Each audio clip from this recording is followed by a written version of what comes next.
दोस्तों, क्या आपको पता है बाबा साहेब की एक आदत से परेशान उनकी पत्नी रमाबाई रोने लगी थी और उन्हें देखकर बाबा साहेब की आंखें भी आंसुओं से भर आईं। डॉक्टर बाबा साहेब अम्बेडकर ऐसे इंसान थे जो किताब पढ़ते पढ़ते अपनी पत्नी का दर्द और थाली में रखा खाना दोनों भूल जाते थे। बाबा साहेब को किताबों से बेहद प्रेम था।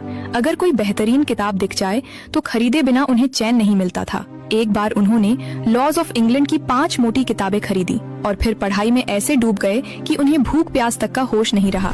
अहो खाना खाइए ना, अहो खाना खाइए ना, रमाबाई बार बार कहती रहीं, पर बाबा साहेब की ओर से कोई उत्तर नहीं आया।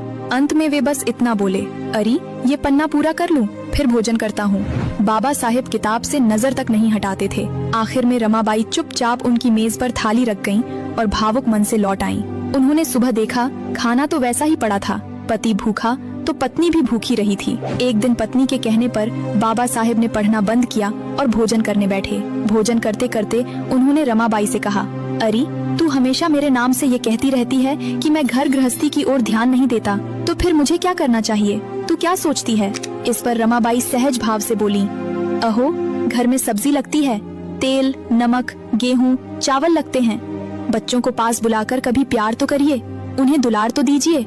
पत्नी से भी प्रेम से 2 शब्द बोल लिया करिए। आपका तो सब कुछ ही अलग है। आते जाते बस वही मोटी मोटी किताबें, उनका लगातार अध्ययन और बस आप।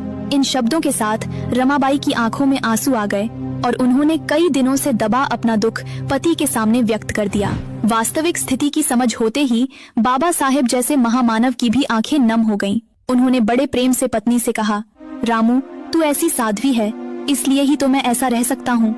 पति पत्नी के बीच ऐसा विश्वास और निष्कपट प्रेम संसार में बहुत कम देखने को मिलता है।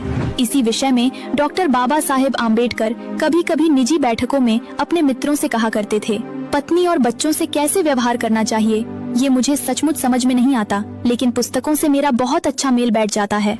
दोस्तों, जब रमाबाई आम्बेडकर मंदिर में नहीं जा सकी, तब बाबा साहेब ने ऐसा क्या कहा कि सबकी आंखें भर आईं। डॉक्टर बाबा साहेब आम्बेडकर की धर्मपत्नी रमाबाई बचपन से ही पंढरपुर के विट्ठल पर अटूट श्रद्धा रखती थी। वो मानती थी कि विट्ठल की कृपा से उनके पति यानी बाबा साहेब आम्बेडकर हर संकट से बच जाते हैं। लेकिन जब वो पंढरपुर पहुंची तो देखा वहाँ उनके जैसे भक्तों को मंदिर में घुसने भी नहीं दिया जाता।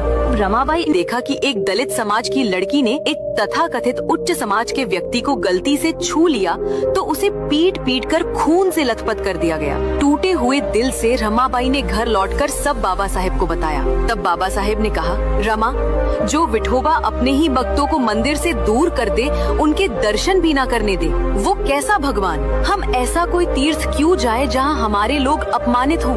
नहीं रमा, हम अपना खुद का तीर्थ बनाएंगे, एक ऐसा पवित्र स्थान जहाँ सब बराबर होंगे, जहाँ किसी को भी दुत्कारा या भगाया नहीं जाएगा, और वहाँ मैं विठोबा बनकर खड़ा रहूंगा, तुम मेरी रुक्मिणी बनकर खड़ी रहना। जब तक सूरज और चांद रहेंगे, हम अपने विचारों और अपने आचरण से अपने समाज को हमेशा प्रेरणा और नई ऊर्जा देते रहेंगे। तो दोस्तों, ऐसे थे हमारी त्याग मूर्ति माता रमाबाई और परम पूज्य डॉक्टर बाबा साहेब आम्बेडकर। जय भीम।